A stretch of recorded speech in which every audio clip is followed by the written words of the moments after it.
Bonjour et bienvenue à tous dans Plein de talents. Aujourd'hui, nous sommes en présence du peintre Julien Sarro qui a accepté de nous recevoir et de nous parler de son art. Bonjour à vous, monsieur Sarro. Bonjour à vous tous, merci de me permettre de vous accueillir dans mon atelier et de démystifier un peu mon travail, quoi. S'il y en a qui se posent des questions sur mon travail, c'est le moment que je donne des bonnes réponses, enfin des réponses qui sont des réponses, quoi. Voilà. Merci. En quelques mots, si vous pouviez nous parler de votre parcours, qu'est-ce que vous auriez à nous dire? Eh bien, mon parcours, c'était quelque chose d'assez simple. En fait, j'ai toujours aimé le dessin et la peinture. Enfin, depuis l'âge de 10-12 ans, je commençais à m'intéresser à ça.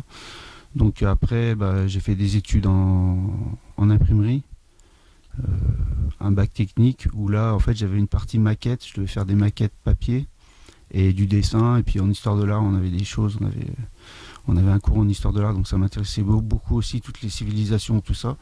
Donc après, j'ai eu mon brevet de technicien, et donc après, je suis allé aux Beaux-Arts à Valence, donc dans la Drôme. J'étais plutôt destiné à faire un DNSEP, un diplôme national supérieur d'enseignement plastique, donc qui existe encore, je crois, qui dure 5 ans. Et en fait, en cours d'année, de deuxième année, j'ai eu des problèmes de santé, ce qui fait que j'ai dû pas arrêter. Je suis allé jusqu'au bout, mais j'ai pas eu toutes mes UV. J'avais envie de voler de mes propres ailes, de faire mes peintures sans rien demander à personne, d'être plutôt libre, quoi, en fait. C'est toujours ça, en fait, ma quête. Avec la peinture, ça c'est peut-être une question que vous voulez me poser après, mais ma quête avec la peinture, c'est chercher la liberté, absolument, quoi. Là, vous allez nous présenter votre art, vos œuvres, vos tableaux, donc vos réalisations. Je veux bien vous présenter tout, mais il y en a, en fait, je peux vous dire, ouais, voilà, c'est ça, ça peut donner une idée, quoi, du travail qui a été fourni. C'est qu'il y a, en gros, 650 pièces différentes. Alors, ça peut être sur papier, des aquarelles, des lavis à l'encre de Chine. Non, il y a des choses sur Isorel. C'est des panneaux qu'on sert souvent dans l'ameublement aujourd'hui. Il y a des fonds de meubles en Isorel qui sont des plaques marron fines, qui sont des fonds de meubles pour mettre derrière, dans les fonds. Donc ça, je peins là-dessus. Je les apprête toujours. Mon travail, dès qu'il est sur des fonds comme ça, il est apprêté en blanc, en gesso, pour avoir un bon fond et qu'il n'y ait pas d'acidité, de remontée acide. Sinon, il y a aussi des choses sur toile. Il y a un peu tous les supports. Il y a sur bois, vraiment du bois, ou alors du contreplaqué encore. Ou je fais du collage aussi, du marouflage. Des fois, je colle. J'utilise plusieurs techniques. C'est pas forcément qu'une seule technique. Quand je commence quelque chose, je sais pas où je vais. Et ça m'intéresse pas de savoir à la limite où je vais. Pour certains tableaux. Voilà. Après, il y a un autre travail, c'est plutôt donc ces travaux-là où je sais pas où je vais. En faisant les choses, vous voyez comme ça se construit. Vous êtes le premier spectateur, vous regardez ça se faire, et à un moment vous dites ah non, ça va pas, il faut faire comme ça. Mais ça, c'est vous qui le décidez. Ça serait un autre à votre place, il serait pas arrivé au même résultat et il déciderait peut-être pas les choses de la même manière. Chaque artiste trouve sa manière de fonctionner pour créer son. Il y a des démarches, c'est complètement. C'est pas quelque chose qu'on maîtrise non plus. C'est-à-dire des fois c'est fait d'accident. Ça peut être fait d'accident. Ça peut être fait un accident, un bel accident, quoi. Des fois c'est des jolis accidents. Voilà. Voilà. Les tableaux qui sont déjà faits. Donc en fait le tableau là, les maisons qu'on voit là, elles étaient déjà peintes. C'était un autre tableau que ça en fait. Et moi en fait je l'ai repris. Ce tableau pareil était destiné à être jeté à la poubelle. Je me dis c'est con, il y a une richesse là-dedans. Déjà des couleurs que le peintre a utilisées et tout. Il était à l'huile. J'ai fait un personnage qui vole comme ça dans le soleil. Voilà, vous donnez une idée de ce que je peux faire des fois, mais là ça partait pas de moi le truc. J'ai un gros sac avec plein d'objets, de trucs que je récupère, qu'on me donne, que je trouve. Donc ça c'est. Tout ceci, les billes. Ouais, tout ça c'est des choses récupérées. Vous les avez récupérées. Ouais, voilà. Ouais. Et la boîte à chocolat, elle est là. Hein. C'est ça la boîte, quoi. Elle est d'origine. Alors au dos, je mets souvent aussi un peu pour expliquer l'histoire du tableau s'il y en a une. C'est pas toujours le cas. Des fois, il n'y a pas vraiment d'histoire, c'est bon, ça part de moi et tout. On peut trouver des merveilles dans les poubelles. Moi, je conseille aux gens qui n'ont pas beaucoup de moyens. On dit toujours que la création, ça coûte cher et tout, mais c'est faux. Il faut arrêter avec ça. Et je remarque dans votre atelier qu'il n'y a pas que des peintures. Vous faites aussi dans la sculpture. Dans tout ce qui me permet de mettre en œuvre mon côté artistique. Voilà, c'est une lampe. Mais la lampe, elle part de ça, en fait. D'abord, en premier, j'ai fait ça en bois, c'est en buis. J'aime bien la sculpture, donc je vais dans les parcs et je sculpte même la pelouse, quoi. Dans la pelouse, je taille mon bois assis comme ça, je mets le bois entre les jambes, là je le tiens.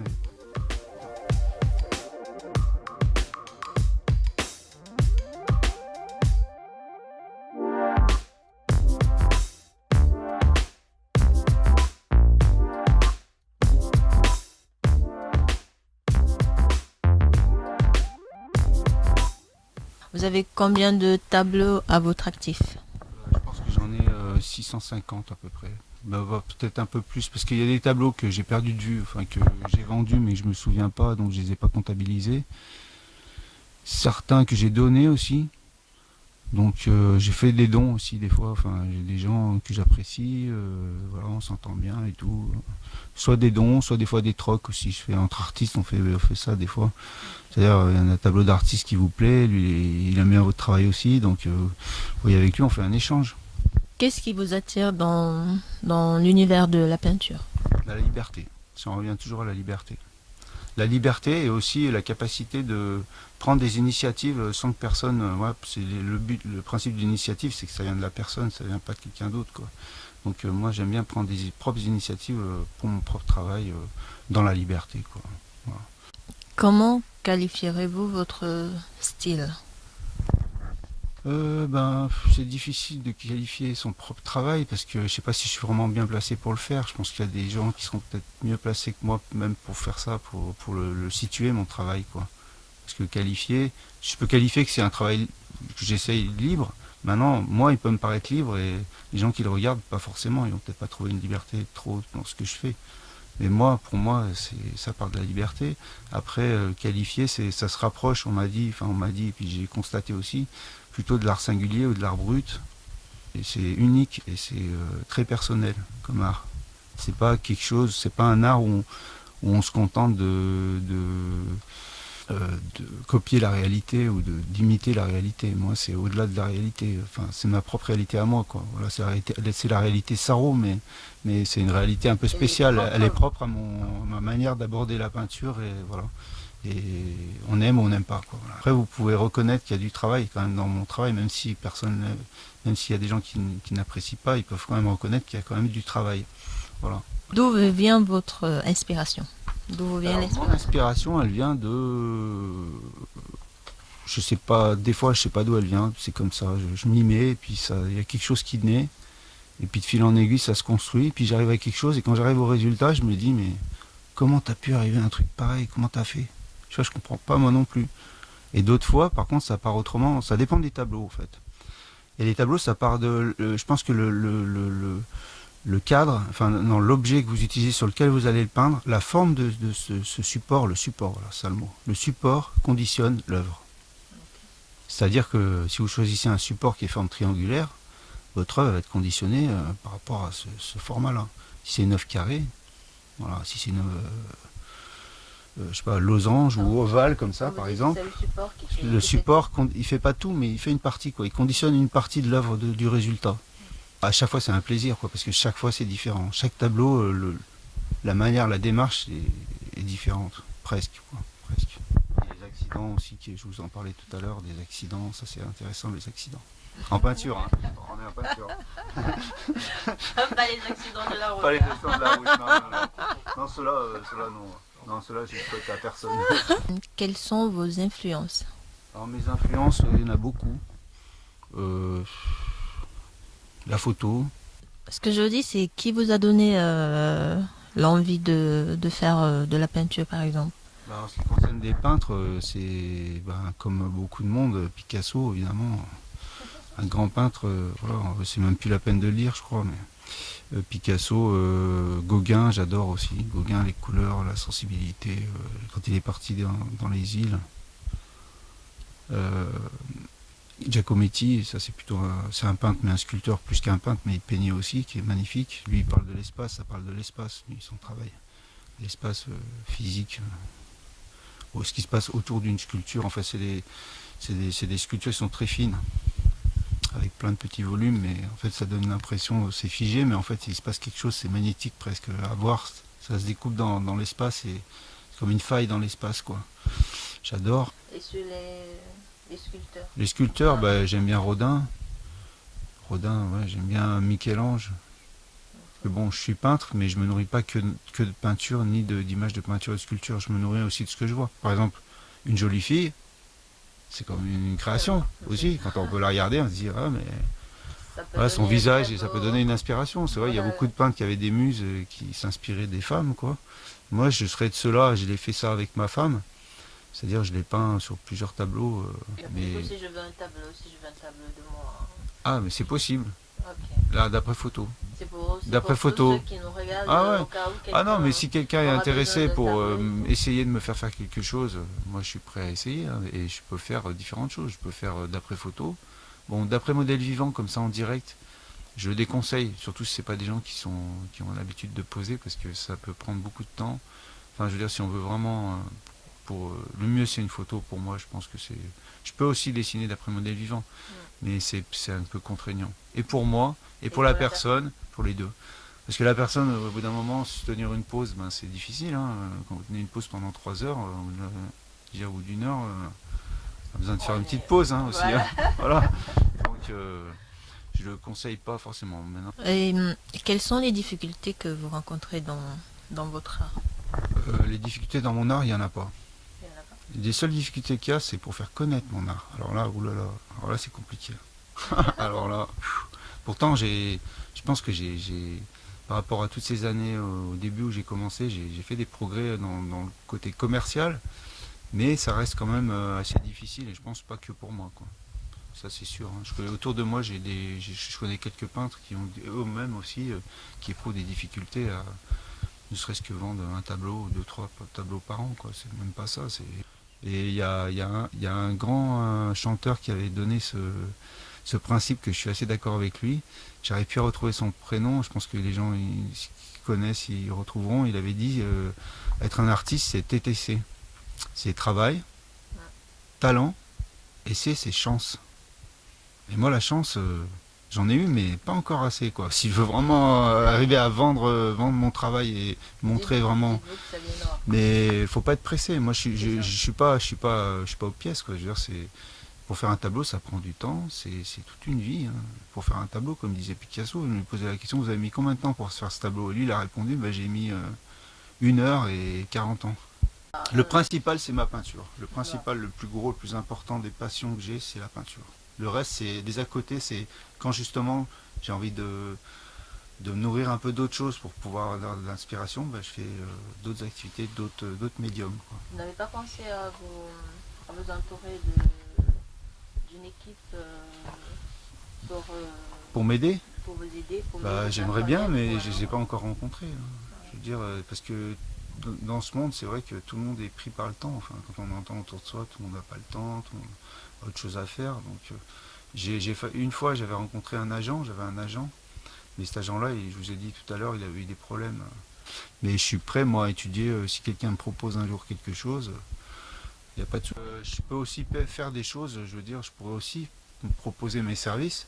Je l'ai déjà fait pour des causes. Moyennant sans aucune rémunération, je m'en fous, quoi. Moi, si c'est du moment qu'une seule chose, c'est qu'on me paye la peinture et le support. Voilà. Après, moi je viens avec mes pinceaux, tout mon matériel, et je fais le truc et je demande rien, si c'est possible aussi. Hein. C'est pas toujours en termes. Voilà, comme ce que je vais faire le décembre, là. Je vais faire au marché des bains, là, de 10h à 17h. Que voulez-vous transmettre par vos peintures, votre art, vos sculptures Transmettre des images qui sont originales. Mais après, je pense que je veux transmettre plus que ça. Mais j'y arrive pas encore. Voilà. Je peux pas trop vraiment en parler, mais ça touche avec Dieu, quoi. Enfin, le sacré, il est là, et on a beau le faire, et on peut pas l'enlever. Il est là, le sacré, il est partout. Avez-vous déjà participé à des expositions? Si oui, lesquelles? Avec la première expo que j'ai fait à la MJC de Fontaine, donc avec M. Jean-Claude Jahan, qui était directeur de la MJC de Fontaine, et Christian Blanchard, l'intervenant art plastique de la ville de Fontaine. Voilà. Ça, c'était à l'expo Galerie Losange. C'est du Condorcet. Je vous conseille d'aller à cette galerie. Il y a beaucoup de choses intéressantes qui se passent. Et la dame qui s'occupe de la galerie, je la connais bien, c'est Virginia Alfonso. Elle est d'origine argentine. Là, après, il y a l'expo Galerie de l'étranger en 2008. Là, il y a encore une expo à la Galerie Losange, 3e. Voilà, en 2009. Donc après, là, il y a des biographies. Les gens ils pourront lire si ça les intéresse aussi. Biographie faite par un copain à moi qui est écrivain public et il fait des essais, il fait des romans. Vous faites vos expositions, vous les faites plus Il y en a une quinzaine d'expos, une vingtaine en tout. Je compte vraiment tout. Les plus grandes elles sont là, mais après il y en a des petites dans des bars. Parce que là, vous inquiétez pas, nous sommes rejoints par madame. Il n'y a aucun souci. Madame Sarro. Madame Sarro, voilà. Ok. Alors en fait, je vais faire une expo collective à Saint-Bruno. C'est une amie à moi qui fait de la peinture qui s'appelle Anton Sarah, qui fait de la peinture depuis un moment. Elle aussi, elle est plus jeune que moi, mais elle fait de la peinture à l'huile et du portrait, beaucoup de portraits de gens, de ses amis ou de gens qu'elle connaît, ou des fois des commandes et tout. Et donc elle a organisé son expo qui s'appelle Anton and Friends, en anglais Friends, des amis quoi. Anton and Friends. Samedi 2 décembre 2017 au 1er janvier 2018 au 11 rue Max Dormois, et les permanences c'est les mercredis, samedis et dimanches de 10h à 20h. Le vernissage il est le vendredi 8 décembre à partir de 18h. Voilà. Et donc ça c'était une chose de prévu là, mais sinon après ça il n'y a plus rien. C'est mort. Plus rien du tout. C'est mort. Non mais c'est mort. Non c'est pas moi l'année. Enfin mes expos c'est mort. Pour l'instant. Voilà. J'aime bien la plaisanterie aussi. Comment tu trouves ces peintures en fait. Moi je suis contente de lui parce qu'il fait beaucoup de peintures depuis que je suis avec lui. Grâce à moi, il a rencontré des personnes et ça me fait plaisir quoi. Quand je l'ai rencontré, j'ai aimé ses peintures. Voilà. Et puis il m'a peint aussi du nu. C'est pas trop difficile d'être un modèle Non, c'est pas difficile parce que j'ai déjà posé il y a très très très longtemps. Donc j'ai pas de problème avec ça. Ok, merci à vous. Merci à vous aussi. On va partir sur une autre question avant de finir, qui est celle de si vous avez un conseil à donner à tous ceux-là qui veulent se lancer dans la peinture, ce serait lequel? Eh ben, une grande qualité, je pense, pour un peintre, c'est de jamais lâcher, quoi. Faut jamais lâcher. Même si on n'a pas de temps, même si on pense qu'on n'a pas de temps, il faut essayer de tout faire pour en trouver et pour faire des choses et jamais lâcher. Même si on n'est pas reconnu. Même si on n'est pas connu, même si on a du mal, même si vraiment... Mais bon, il y a un truc quand même qu'il faut dire, je vais être honnête, hein, c'est que si autour de vous, peut-être pas au début, mais au bout de 15 ans que vous faites de la peinture ou 20 ans que vous faites de la peinture, personne n'aime, personne n'aime du tout votre travail, mais personne, tout le monde dit mais qu'est-ce que tu fais, qu'est-ce que tu peins, je pense qu'il faut peut-être changer de truc. Et sur ce, je vous dis merci de nous avoir reçus, merci d'avoir accepté de répondre à nos questions et on vous retrouvera le 2 décembre au marché des Bains où vous allez réaliser une performance. Voilà. Et quant à moi, je vous dis merci et je vous donne rendez-vous pour une nouvelle interview. Pour une nouvelle interview. Ciao. Au revoir.